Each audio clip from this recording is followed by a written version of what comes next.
ఈ మధ్య మాట్లాడుతూ ఉన్నాడు, సవాల్ సవాల్ సవాల్ అని మాట్లాడుతూ ఉన్నారు. నేను చెప్పినాను, అయ్యా నువ్వు రాజీనామా చేసినా రా, లేదు అంటే నీ యొక్క అవినీతి మీద నువ్వు చేసినటువంటి అభివృద్ధి మీద, నీ గవర్నమెంట్లో సంక్షేమ కార్యక్రమాలు చేసినానని చెప్తా ఉన్నావు కదా, వాటి మీద డే టు టైం పర్మిషన్ నువ్వే తీసుకో.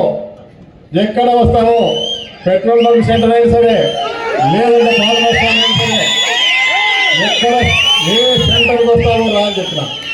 తోక ముడుస్తూ ఉన్నాడు, భయపడతా ఉన్నాడు. ఎక్కడ అవినీతి బయటపడుతుందో, ఎక్కడ మంత్రివర్గం నుంచి తొలగిస్తారో భయపడతా ఉన్నాడు. చెమటలు పడతా ఉన్నాయి ఆయనకు.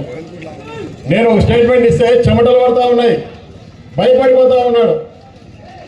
నేను రాజీనామా చేయమని చెప్పి అడిగినాను. ఇద్దరము ఇండిపెండెంట్గా పోటీ చేస్తాం, మరి ఎవరు గెలుస్తారో చూస్తామా అని చెప్పినాం. మరి ఆయనవే చెప్తామా, అంత తొందర అయిందా నీకు అని చెప్పి అడుగుతా ఉన్నాడు. మరి నేను ఎమ్మెల్యేగా ఉన్నప్పుడు నువ్వు కూడా సవాల్ చేసినావు, గుర్తుందే బీసీ, నువ్వు కూడా సవాల్ చేసినావు, నువ్వు రాజీనామా చేసిరా అని చెప్పి.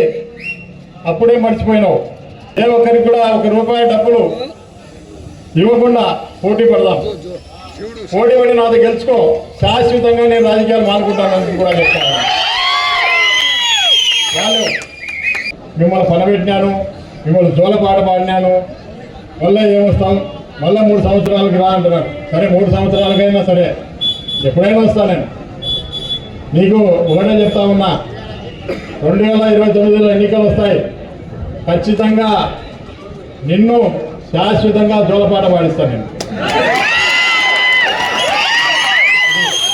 పాడిస్తాను. ఎందుకంటే ప్రజలు ఆ విధంగా ప్రజల్ని హింసిస్తూ ఉన్నావు. ఏదేమైనప్పటికీ కూడా ఖచ్చితంగా నిన్ను శాశ్వతంగా రాజకీయ సమాధి చేసేంత వరకు నిద్రపోను.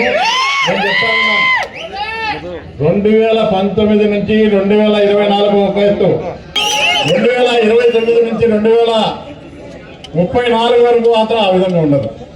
కేవలం డబ్బు మూటలు లోకేష్కు, చంద్రబాబు నాయుడుకి మోసి మంత్రి పదవి తెచ్చుకొని 7వ తరగతి ఫెయిల్ అయినా కూడా నీకు మంత్రి పదవి తెచ్చుకున్నారంటే, ఈరోజు ఒక దేశం కోసం, సాటి వ్యక్తి కోసం, సాటి మనిషి కోసం ఈరోజు ఆ యొక్క యువత నిరాదరించి కూర్చుంటే ఏం తప్పుందని చెప్పి నేను అడుగుతా ఉన్నా.